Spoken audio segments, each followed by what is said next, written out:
జీవీటీవీ news Medchal జిల్లా Ghatkesar municipal Gurukul విద్యా సంస్థ కథనం. గట్కేసర్ గురుకుల్ పాఠశాలలో పేద పిల్లలకు విద్యాబోధన సత్సంకల్పంతో ఆర్య సమాజ్ బన్సీలాల్ వ్యాస్జీ 1939లో గురుకులాన్ని స్థాపించారు. 22 ఎకరాల సువిశాల ప్రాంగణంలో ప్రాథమిక ఉన్నత పాఠశాలతో పాటు జూనియర్ కళాశాలను స్థాపించారు. ఆ సరస్వతి నీడన విద్యాభ్యాసం చేసి ఉన్నత స్థాయికి ఎదిగారు. సదాశయంతో విద్యాభివృద్ధికి అంకితమైన గురుకుల ట్రస్టుకు కోట్లకు విలువైన ఆస్తులున్నా వాటిని రక్షించే నాదుడే లేక అన్యాక్రాంతమయ్యాయి. గట్కేసర్లో విద్యా సంస్థల నిర్వహణను దేవాదాయ శాఖ స్వీకరించిన నాటి స్ఫూర్తి కొరవడింది. విద్యాలయ భవనాలు శిథిల వ్యవస్థకు చేరాయి. గడిచిన 10 సంవత్సరాల నుంచి పిల్లల అడ్మిషన్ లేక, స్కూల్లో టీచర్లు లేక ఈ విద్యా సంవత్సరం మొత్తం పిల్లలు ఎన్రోల్మెంట్ అయిన పిల్లలు 18 మంది కానీ హాజరైన వాళ్ళు 10 మంది మాత్రమే. ప్రస్తుతం ఈ పిల్లలకు అన్ని సబ్జెక్టులు చెప్పడానికి స్టాఫ్ లేక ఎగ్జామ్స్ దగ్గర పడుతున్న సమయంలో వీరి భవిష్యత్ ఏంటి అనేది ప్రశ్నార్థకంగా మారింది. మాజీ సర్పంచ్ అబ్బసాని యాదగిరి ఈ గురుకుల్ స్కూల్కు పూర్వవైభవం తీసుకొని రావడానికి ఈ స్కూల్ ల్యాండ్ కబ్జా కాకుండా ఎన్నో పోరాటాలు చేశారు. ఇప్పుడు ఉత్తరాల ఉద్యమం కూడా చేస్తున్నారు. ఎంఈఓ హెచ్ఎం మాట్లాడుతూ పిల్లల హాజరు శాతం పెరిగితే మేము మా పై అధికారుల దృష్టికి తీసుకువెళ్ళి టీచర్స్ను అపాయింట్ చేసుకుంటామని, మాకు పిల్లల భవిష్యత్ ముఖ్యమని తెలిపారు.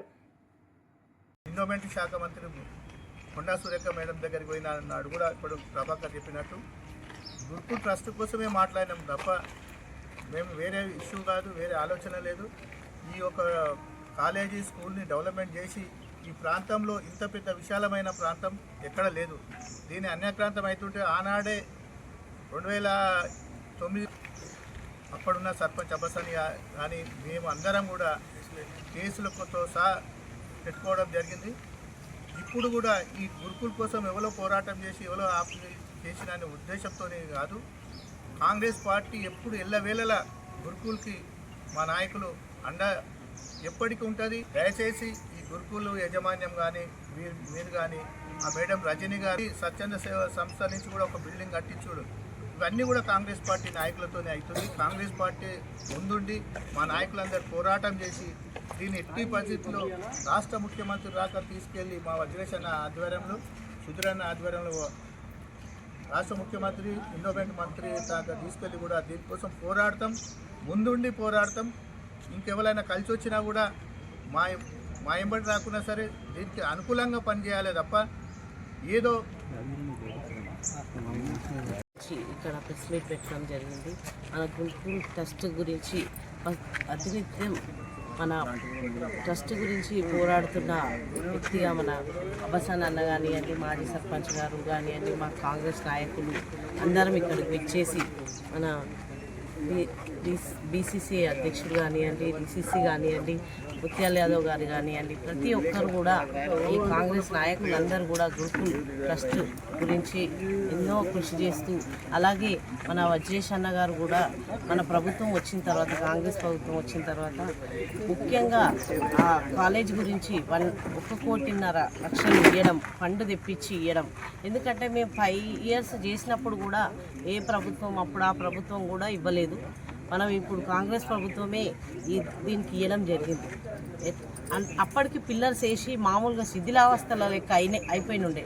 అప్పుడు మన సుధిరెడ్డి అని ఉన్నప్పుడు కొంతవరకు చేసి పెట్టిండు, దాన్ని కూడా ఏ ఫండ్ ఇవ్వకుండా పెట్టి దానికి ఫండ్ ఇచ్చి మనకి ఇప్పుడు ట్రస్ట్కి కాలేజు ఇంపార్టెంట్ మనకి ఇక్కడ ఉన్న వాళ్ళకి అని చెప్పి గురుకుల్ గురించి డెవలప్మెంట్ గురించి అనేసి మొన్న కూడా కొండా సురేఖ గారి దగ్గరికి కూడా వెళ్ళి వీళ్ళు మంత్రి గారి దగ్గరికి వెళ్ళి కూడా కలిసి రావడం జరిగింది. మన గురుకుల్ గురించి ప్రతినిత్యం ఎంత పోరాటం చేస్తున్నాం అంటే అంత చేస్తున్నారు. కానీ కొంతవరకు ఇక్కడ మేడమ్స్ అనేది కొంచెం ఇబ్బందే చేస్తున్నారు, వాళ్ళకు ఇవ్వడం కూడా జరుగుతుంది. టీసీలు అవన్నీ మేము కూడా వచ్చి మాట్లాడినాం, టీచర్స్ లేరు అని చెప్తున్నారు. ఉన్న వాళ్ళతోటి కొంచెం వర్క్ చేయించుకుంటా వాళ్ళని నడిపిస్తే బాగుంటుంది. ఒకరు ముందుకు తీసుకెళ్తుంటే ఇంకొకరు వెనుకకు తీస్తున్నట్టు చేస్తారు. ఎందుకన్నది కూడా అర్థమవుతలేదు. ప్రతి ఒక్కరు కూడా ఈ ట్రస్ట్ గురించి మనం పోరాడుతూనే ఉన్నాము. ఇంకా కూడా దీని గురించి మేము ముందుకు తీసుకుపోతూనే ఉంటాము.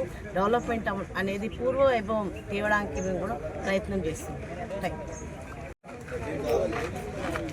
పత్రికా విలేకరులతో ప్రెస్ మీట్ ఏర్పాటు చేయడానికి ముఖ్య ఉద్దేశం, ఈ కళాశాలలో ఉన్నటువంటి విద్యార్థులు 10th క్లాస్ వరకు ఉన్నటువంటి విద్యార్థులు రాత్రి 7-8 గంటల ప్రాంతంలో ఇంటికి రావడం జరిగింది. వాళ్ళు నా దగ్గరికి వచ్చి మమ్మల్ని టీసీలు తీసుకొని వెళ్ళిపోమని చెప్తున్నారు, మా తల్లిదండ్రులను పిలిచి లెటర్ రాసి ఇవ్వమని చెప్తున్నారు అని చెప్పడం జరిగింది.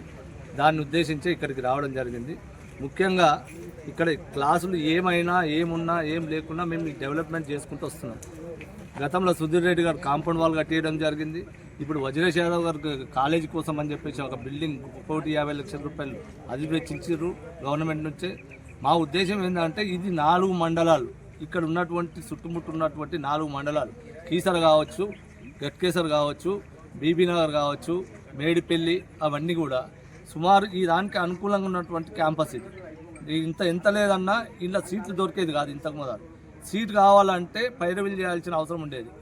ఈ గురుకుల కళాశాలలో సీట్ కావాలంటే ఇవాళ దీన్ని ఏం చేస్తున్నారు అంటే దాని వెనుక ఎవరు అనేది అర్థమవుతలేదు.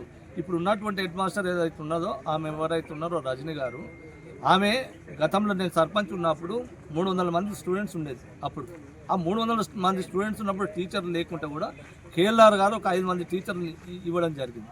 ఆయన సొంత నిధులు ట్రస్ట్ నుంచి ఇచ్చుకుంటా నడిపేయడం జరిగింది. ఆమె ఏం చేస్తుందంటే ఇయర్కు మెల్లగా క్లాసులు అయిపోతుంటే ఈ పిల్లలకు టీసీలు ఇచ్చుకుంటే ఎలగొట్టుకుంటూ వస్తుంది. ఇవాళ 15-20 మంది ఉన్నారు. ఆ 20 మందిని కూడా మేము డెవలప్ చేస్తాం, మీరు ఉండనియండి అని చెప్పి ఎప్పుడు చెప్తూనే ఉంటాం. మీకు ఏం అవసరం ఉన్నా మేము మా సపోర్ట్ ఉంటుంది, మీకు ఏం కావాలన్నా చేస్తామని చెప్తూనే ఉంటాం. నిన్న అకస్మాత్తుగా పిలిచేసి బెదిరించుకుంటా మీ వెనక ఎవరు ఉన్నారు, మీరు ఏం చేస్తారు, ఈ బెదిరించుడు కాదు ఆమె చెప్పాల్సింది. ఇప్పుడు ఈ దాంట్లోనే క్లర్క్ ఒక అమ్మాయి ఉంటుంది, బీఎడ్ చేసింది.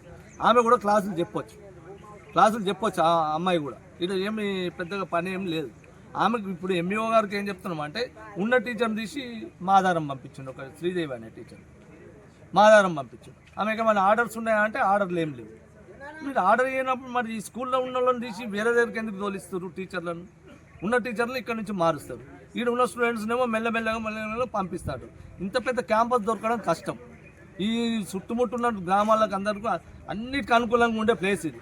రైల్వే స్టేషన్ ఉంది, బస్ డిపో ఉంది, బస్ స్టాండ్ ఉంది, ఎటు చూసినా సెంటర్లు ఉండే ప్లేస్ ఇది. 26 ఎకరాలు ఇది. ప్రతి సంవత్సరం మేము ఏదో రకంగా ఇది స్కూల్ డ్యామేజ్ కాకుండా చూడాలని చెప్పేసి సొంత పైసలు పెట్టే చేపిస్తున్నాం. ఈ గ్రౌండ్ అంతా క్లీన్ కూడా మొత్తం. ఇది అసలు ఎన్విరాన్మెంట్ పట్టించుకున్న వాళ్ళు లేడు, దిక్కు లేదు. మొన్న లాస్ట్కు మేడం దగ్గర కూడా పోయి వచ్చినాం, కొండా సూర్యకర్ గారి దగ్గర కూడా. ఎంఈఓ ఏమంటాడు, నేనేం చెప్పలేదు, టీసీలు ఇవ్వమని నేను చెప్పలేదు అని అంటాడు. మరి ఆయన కూడా వచ్చి చూసుకోవాలి. ఇప్పుడు ఇన్ఛార్జ్ ఆయన, ఈ దానికి చూడాల్సిన బాధ్యత ఆయనకు కూడా ఉంది. ఇప్పుడు ఆయన 2 టీచర్లను ఇచ్చినాం మేము, సొంత పైసలతో మేము 2 టీచర్లను కూడా ఇచ్చినాం. వీళ్ళు ఏమి స్పందించకపోతే వాళ్ళని ఒక 2 రోజులు ఆగమని చెప్పినాం. వాళ్ళు పోయారు కానీ ఒక టీచర్ని ఇక్కడి నుంచి తీసి అక్కడే వేస్తున్నారు. ఇది మూసేయాలనే ఇంటెన్షన్ ఆ హెడ్ మాస్టర్ కనబడుతుంది. హెడ్ మాస్టర్ గారికి ఒకటే చెప్తున్నాం, మేము ఈ స్కూల్ డెవలప్ చేయదలుచుకున్నాం. మీరు మీ మనసులో ఏదో పెట్టుకొని స్కూల్ మూసేస్తాం కాదు. లక్షలలో జీతాలు తీసుకుంటున్నారు, గుర్తుపెట్టుకోవాలి. పబ్లిక్ పైసలు లక్షలలో జీతాలు తీసుకుంటున్నారు. మీరు కనీసం స్కూల్ను బాధ్యతాయుతంగా నడిపే నేర్చుకోండి. మేము ఇది హెచ్చరిక చేస్తున్నాం మీకు హెడ్ మాస్టర్ గారికి. ఎందుకంటే మీరు 11-12 గంటలకు వస్తారు, మీరు ఎప్పుడు చూసినా కానీ ఈ స్కూల్కు లక్షలలో జీతం. కొంచెమన్నా మానవత్వం ఉండాలి కదా. పిల్లలు ఇక్కడ చదువుకొని గరీబ్ పిల్లలు ఉంటారు, వాళ్ళు చదువుకోనికి వస్తారు. మీరు అది ఒక్కసారి ఆలోచన చేయండి. లక్షలలో జీతాలు తీసుకుంటారు మీరు. మేము ముఖ్యంగా చెప్పేది ఒకటి, ఈ దాన్ని మేము విడిచిపెట్టేది లేదు. ఈ దాన్ని డెవలప్మెంట్ ఎట్లయినా చేస్తాం. శ్రీధర్ బాబు గారి దగ్గర పోతే ఇప్పుడు బిల్డింగ్ ఓపెనింగ్ ఉంది, 1,50,00,000 పెట్టి ఆ బిల్డింగ్ ఓపెనింగ్ నిన్ననే కలవడం జరిగింది. నారాయణ రెడ్డి ప్రిన్సిపాల్ కూడా వచ్చింది. నిన్న వజ్రేష్ యాదవ్ కూడా కలవడం జరిగింది. మంత్రి గారి దగ్గర పోదామని చెప్పారు. కొండా సురేఖ గారు వస్తారు, ఈసారి మంత్రి గారు కూడా వస్తారు. ఈ దాన్ని అవసరం అయితే హై స్కూల్ ఏదైతే ఉన్నదో దాన్ని తీసుకొచ్చి లేచి మొత్తం ఈ మండలం చుట్టుముట్టున్న 4 మండలాలకు KG to PG వరకు దీంట్లో చేయాలని చెప్పేసి మా డిమాండ్ ఉంది.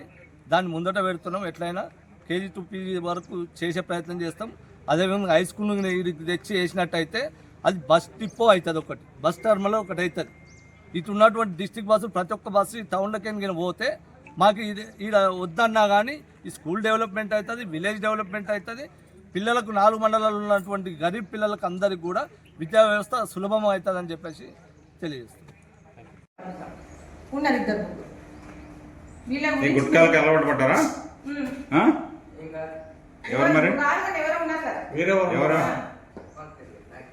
ఇదే క్లాస్లో ఉంటారా వాళ్ళు? అంటే చెప్తున్నా ఒక్కప్పుడు అట్లాంటి కుక్కలను కాకుండా తింటా. ఇక్కడ ఏంటంటే కేవలం ఆడుకోవడం, చదువు మీకు సబ్జెక్ట్ టీచర్స్ లేనప్పుడు చదువుకోని లేనప్పుడు మీరు ఏంటిది అన్నట్టు. గురుకుల పాఠశాల ప్రధాన ఉపాధ్యాయురాలు నేను మాట్లాడుతున్నానండి. నేను 2004లో ఇక్కడ గ్రేడ్ 1 ఇండిపెండెంట్గా వచ్చాను. వచ్చినప్పటి నుంచి ఒక 10 years గ్రేడ్ 1 ఇండిపెండెంట్గా పనిచేశాను. 2013 నుంచి ఇన్ఛార్జ్ ప్రధాన ఉపాధ్యాయుగా పనిచేస్తున్నాను. గత 10 సంవత్సరాల నుంచి ఇక్కడ సబ్జెక్ట్ టీచర్స్ లేకపోవడం వల్ల విద్యార్థులు వేరే స్కూళ్ళకు వెళ్ళిపోవడం జరుగుతున్నది. రీసెంట్గా కొందరు విలేజ్ ఉన్న స్థానికంగా ఉన్న కొంతమంది టీచర్లను అపాయింట్మెంట్ చేశారు. వాళ్ళు అనుకోకుండా 3 months పనిచేసి జీతాలు ఇవ్వకపోవడం వల్ల వాళ్ళు మానేయడం వల్ల పిల్లలకు వేరే సబ్జెక్ట్స్ లేకపోవడం వల్ల వేరే స్కూల్స్కి వెళ్తామని నన్ను అడిగినారు. నేను మీ యొక్క తల్లిదండ్రులను తీసుకొని వచ్చి మాట్లాడవలసిందిగా కోరినాను. దీనిలో భాగంగా చెప్పాలంటే ఇక్కడ ఉన్న విద్యార్థులు ఉన్న మొత్తం టోటల్ ఎంరోల్మెంట్ చూసినట్లయితే ప్రైమరీ స్కూల్లో 0 ఎన్రోల్మెంట్ ఉంది. హై స్కూల్లో 13 విద్యార్థులే ఉన్నారు. ఈ విద్యార్థులకు సరైన న్యాయం అనేది జరగడం లేదు. కేవలం ఇక్కడ 5 స్టాఫ్ మెంబర్సే ఉన్నాము. ఒక అటెండరు, జూనియర్ అసిస్టెంట్, నేను కూడా గ్రేడ్ 1 హిందీ పండిట్ను, గ్రేడ్ 1 హిందీ పండిట్, గ్రేడ్ 2 హిందీ పండిట్ గారు ఉన్నారు. ఒక పీఈటీ ఉన్నారు. ఈ పీఈటీ కూడా ఈ నెలలో రిటైర్ అవుతున్నారు. కావున 4 ఉన్నాము. ఒక సబ్జెక్ట్ టీచర్ కూడా ఇక్కడ లేరు. కావున పాఠశాల నడపడము రోజుకు ఇబ్బందిగా ఉన్నది. దీనికి సరైన ఏదైనా చర్యలు తీసుకున్నామని కోరుచున్నాను. 5 ఉన్నారు, కానీ పిల్లలు జూనియర్ల నుంచి రావడం లేదు. రోజు 0%గా 8% వెళ్తున్నారు. మీరు పిల్లల్ని బెదిరించి టీసీ ఇచ్చి తీసుకెళ్ళమని చెప్పేసి చెప్తున్నారంట కదా, కరెక్ట్? లేదండి, అలాంటి పిల్లల్ని బెదిరించడం అట్లాంటిది ఏమీ కూడా జరగడం లేదు. టీచర్స్ ఉన్న ప్రైవేట్ టీచర్స్ వెళ్ళిపోవడం వల్ల విద్యార్థులు వచ్చి నన్ను కలవడం జరిగింది. మరి ఇక్కడ సబ్జెక్ట్ టీచర్స్ ఎవరు లేరు కదా, మరి మీ భవిష్యత్తు గురించి ఆలోచించుకోవాల్సిన పరిస్థితి ఉంది. మీ తల్లిదండ్రులను తీసుకొని రమ్మని మాట్లాడవలసిందిగా అని చెప్పేసి అన్నాను. నేను ఎలాంటి టీసీలు ఇవ్వడం అనేది కానీ పిల్లలతో కానీ పేరెంట్స్ని అనడం జరగలేదు. పేరెంట్స్ వచ్చారా? పేరెంట్స్ ఎవరు రాలేదండి. ఈరోజే రమ్మని చెప్పాను, కానీ ఇంకా వాళ్ళు ఎవరు రాలేదు. ఎలాంటి డిసిషన్ మేము ఇంకా తీసుకోలేదు. ఈరోజు గురుకుల్ పాఠశాల గట్కేసర్ పాఠశాలకు విజిట్ చేయడం జరిగింది. ఈరోజు మార్నింగ్ గ్రామంలో ఉన్నటువంటి పెద్దలు, మాజీ ప్రజాప్రతినిధులు, అదేవిధంగా పాఠశాలకు వచ్చినట్టుగా విషయం తెలిసింది. అందుకే పాఠశాలను సందర్శించడం జరిగింది. ముఖ్యంగా ఈ పాఠశాలలో గత కొన్ని సంవత్సరాలుగా ఎన్రోల్మెంట్ అనేటువంటిది తగ్గిపోవడం అనేటువంటిది ఒక ప్రధాన అంశంగా ఉండింది. ఈ సంవత్సరం మనకి ప్రాథమిక పాఠశాల, అదేవిధంగా ఉన్నత పాఠశాల 2 కూడా ఈ ప్రాంగణంలోనే నడుస్తున్నాయి. ఈసారి 2025-26 విద్యా సంవత్సరంలో ప్రాథమిక పాఠశాలలో 7 మంది విద్యార్థులు, అదేవిధంగా హై స్కూల్లో 13 మంది విద్యార్థులు మరి ఎన్రోల్ అయినట్టుగా హెడ్ మాస్టర్ గారు చెప్పారు. అయినప్పటికీ ఆ 18 మంది విద్యార్థులు కూడా ప్రతిరోజు వస్తున్నటువంటి సందర్భం కనిపించడం లేదు. రోజు రోజుకి ఎన్రోల్మెంట్ తగ్గడం అనేది విద్యాశాఖకి ఇబ్బందికరంగా ఉంది. అదేవిధంగా తల్లిదండ్రులు, అదేవిధంగా ఈ పాఠశాలని అభివృద్ధి చేయాలనేటువంటి సంకల్పం ఉన్నటువంటి ఉన్నత ఆశయం కలిగినటువంటి పుర ప్రముఖులు వీళ్ళందరూ కూడా ఈ యొక్క పాఠశాలను అభివృద్ధి చేయాలనేటువంటి ఆలోచనతో ఎందుకు ఎన్రోల్మెంట్ తగ్గింది అనేటువంటి ఆలోచనతో పాఠశాలకు ఇచ్చేయడం జరిగింది.